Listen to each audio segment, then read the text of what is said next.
Hey everyone, welcome back to A Quart of Crochet. My name is April and today I want to talk to you about crochet trends for 2026. Listen, I have no way of knowing what's going to be trendy or not. This is just kind of my thoughts on what could be trendy this year based on pop culture, based on how people are feeling, based on feedback I've gotten from people at markets, those kind of things. So let's just get right into my thoughts on it. Don't take any of these things as 100% gospel, because Lord knows people are fickle and times will change. But you know, let's just give it a go.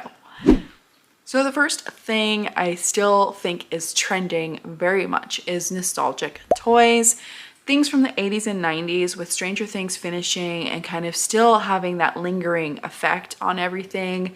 I still think things from the 80s and 90s are a big hit. You see it in fashion, you see it in movies, you see it everywhere. And so I think if you take, for instance, like if you do any kind of animal, but make it colors that are Lisa Frank style, you know what I mean? I see that a lot anywhere. I know there are some Tamagotchis out there that are crochet patterns out there somewhere, you know what I mean? Stuff like that that are nostalgic to people. I think there's a crochet pattern with like a silly slap hand, you know what I mean? It's a gigantic one, but I think people still like anything that give them that feeling of nostalgia. And I still think that will always be a big hit no matter what you do. 80s neons, you know what I mean? I think neons are really cool a lot. They're also really punchy and you can see them really well amongst the crowd of other plushies. So I definitely think about what speaks to you as nostalgia and kind of go from there, because you don't have to necessarily do characters or like any specific characters, like Care Bears, for instance, right? People always love Care Bears, but you don't have to do an exact Care Bear, just something that makes you feel Care Bear-ish. You know what I mean? Am I making any sense? Anyways, nostalgia, anything that makes you feel nostalgic, try it out. The next one is Animal Crossing. Animal Crossing is about to have a huge update, and I know many people are preparing their islands and getting them ready for the new update. And I am indeed one of those people, but anything Animal Crossing-ish. And again, you don't really want to do specific trademarked characters for crochet unless you're making it for yourself to keep in your home. But I think you can easily get this by making an animal in clothes. So like an animal in clothes makes me feel very Animal Crossing-ish, you know, strawberry animals or, you know, blueberry animals, stuff like that. Give them a personality, especially with facial features, give them clothes, maybe even a job, maybe they're a maid, maybe, you know, maybe they're a sailor. Give them something as well. A gardener, you know what I mean? Animals and clothes is basically where I'm going with this. And I do think it ties back into Animal Crossing, because we're all going to be looking for those characters. We're going to go out villager hunting again, and I cannot wait. Oh, that would be a great idea. If you had like a bunch of animals and clothes, and then at your market you have a sign that says hunt for your villager, you know what I mean? Or something like that, like go villager hunting and hand out tickets. Oh my gosh, I'm like thinking, I'm thinking market wise, but I think that could be really cute to have like a table and then a selection of animals and clothes and say find your villager or something like that. That would be so great. I will still say K-pop Demon Hunters on this list as well, but I'm also going to tie that into anime characters in general, or anime animals in general. This stuff is still really hot no matter where you go. People are still really loving K-pop Demon Hunters. Well, I think the Labubu craze has died down quite a bit. I don't think K-pop Demon Hunters has yet. Specifically the blue tiger, okay? Specifically derpy tiger. You don't have to do specifically derpy tiger. You can just do a blue tiger with wonky eyes, okay? That makes him derpy. A weird smile. And it doesn't matter. But just also that feeling of friendships, the trios of things, you know what I mean? Like the three girls or the three hunters, you can do trios of things as well. Anime culture in general, I think those things will be a hit still as well coming in the new year. Sticking with pop culture, there are two movies coming out that I think will be hit with kids. One being The Cat in the Hat. Specifically, the characters here I think will be really cute. And again, I'm saying characters because characters are also always big with trends. You know what I mean? They want the character. So Thing 1 and Thing 3 in this Cat in the Hat movie, I think Thing 1 and Thing 3 is gonna be huge for some reason. I don't know why, but I saw the trailer for this movie when I went to take my kids to see Zootopia 2, which was fantastic, by the way. And the trailer was so fun.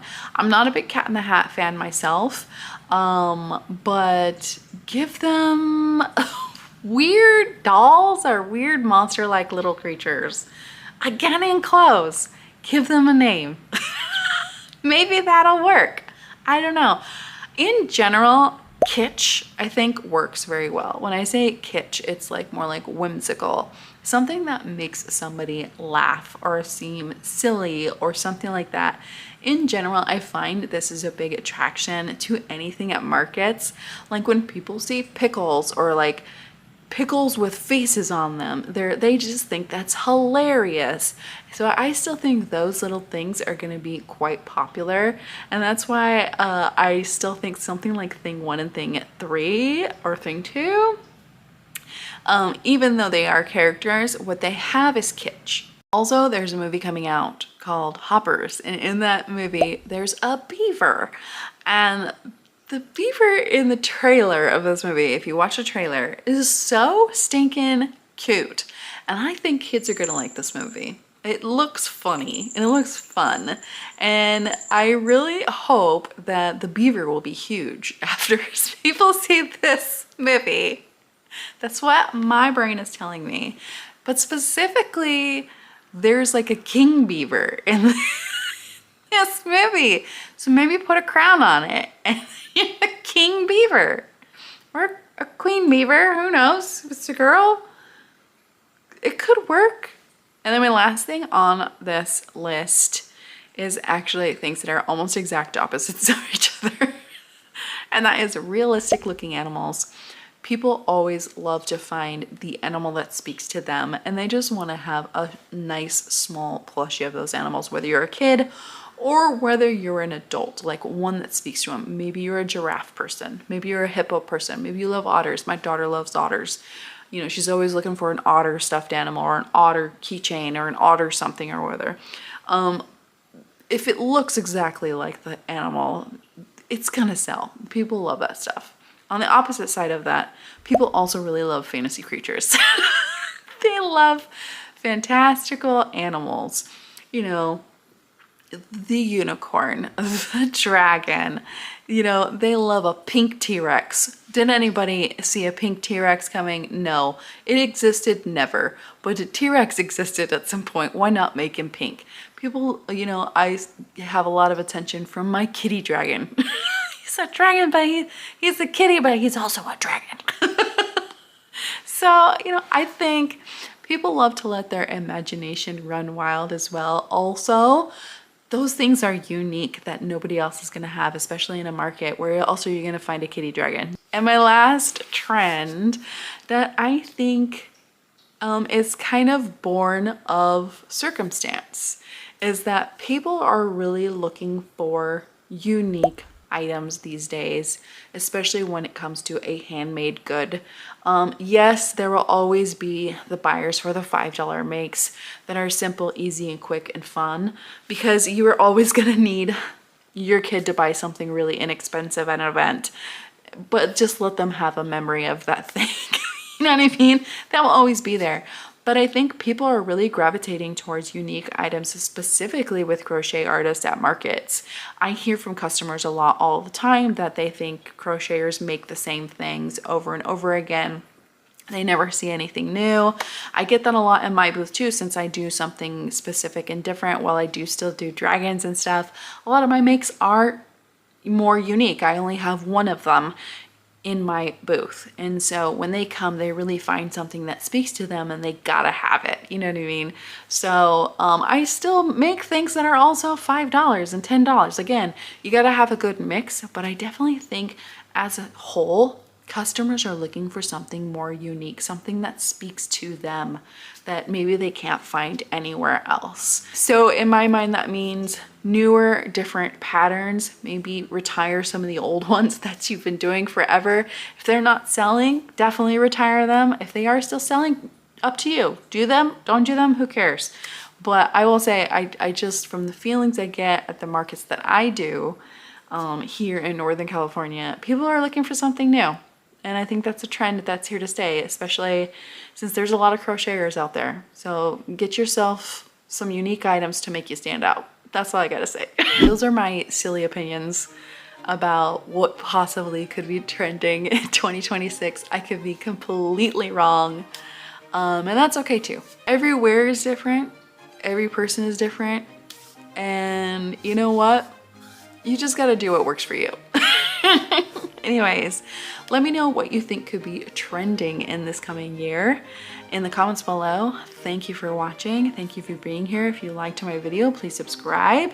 There will definitely be more coming out. So we'll see you in the next one. Bye.